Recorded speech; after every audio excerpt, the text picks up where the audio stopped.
right, let's get right into it. There's a huge wave of modernization sweeping across India's infrastructure. And today, we're zoning in on a perfect example, the massive overhaul of the new Jalpaiguri station, NJP. And this isn't just slapping on a new coat of paint. Nope. We're talking about a complete reimagining of what a train station can even be. And that really gets you thinking, right? What is the future of rail travel in the country going to look like? Well, this ambitious project at NJP, it's giving us a fascinating peek into that very future, mixing modern, slick convenience with some serious strategic importance. So to really get why this project is such a big deal, you've got to understand where NJP sits. I mean, it's not just another stop on the map. It's a linchpin. It's right there in Siliguri, and it acts like a main artery for people and goods flowing into North Bengal and all the way to the 8 northeastern states. It's a lifeline, really. And here, you can see just how vital it is. NJP serves these huge areas like the Darjeeling foothills and the Duars, but it's also that critical entry point for all the states further east. Plus, and this is a big one for tourists, it's the starting line for the world-famous Darjeeling Himalayan Railway, the toy train. So you've got this amazing junction of culture, commerce, and tourism all in one spot. Okay, so let's hit the rewind button for a second and look at the station's history. Because to really appreciate where NJP is going, you first have to understand where it's been. The station itself is actually not that old. It opened back in 1964 as what they call a greenfield project, which basically means they built it from the ground up on empty land just to handle more traffic. Fun fact, its first name was actually New Siliguri. Then, pretty soon after, that historic toy train line was extended to connect right here. And over the next few decades, the switch to broad gauge tracks really cemented NJP's role as a major player in the national network. But all that success, well, it came at a price. The infrastructure that was built for the 1960s was just not cut out to handle the demands of today. A massive change wasn't just a nice idea, it became absolutely essential. And here's the number that tells the whole story. On a typical day, the old station was straining, and I mean straining, to handle around 60,000 passengers. That is a massive number of people for a building that was never, ever designed for it.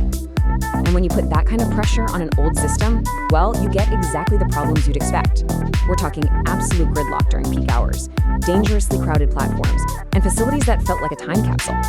Plus, you had people arriving and leaving all jumbled together, which just created total chaos and a really stressful experience for everybody.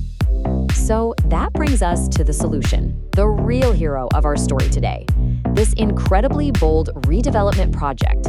The vision is to take NJP from an overwhelmed junction and turn it into a genuine, world-class, state-of-the-art transport hub. And just look at this number. The new station is being designed to handle up to 120,000 passengers a day.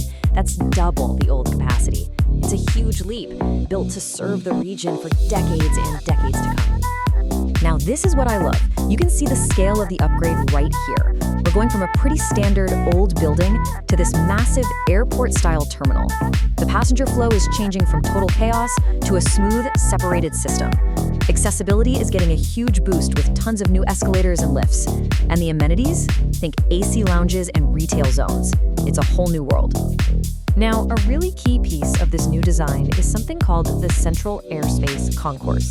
The best way to picture it is to think of the heart of a modern airport, that huge open hall.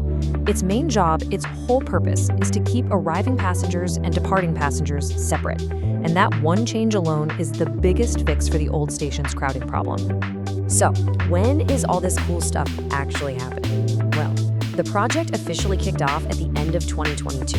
The plan is to have parts of the new arrival and departure areas open by March 2026, with the whole shebang, the entire world-class station, fully done and operational by March 2027. But the story doesn't just stop when you walk out the station's doors. A project this big, it's going to have an impact that ripples out across the entire region, affecting tourism, trade, and just the daily lives of millions of people. Let's just quickly break down what this really means. For you, the passenger, it's a way better, smoother travel experience. For tourism, having a modern, welcoming gateway makes the whole region way more attractive. For the economy, better infrastructure means everything just flows better. But maybe most importantly, this thing is built for the future. We're talking about handling growth for the next 45 years. And this quote right here, it just nails the whole vision. This isn't just about fixing the problems we have today. It's about smart, long-term planning to secure the region's transport needs for the next generation and the one after that. So as we watch this incredible transformation happen, it leaves us with one big question to think about. When a critical station like NJP stops being just a place you pass through and becomes a destination in its own right, how does that fundamentally change the future of travel, of tourism, and of opportunity for an entire region? It's a question that's being answered right here, and that, my friends, is the real story to watch.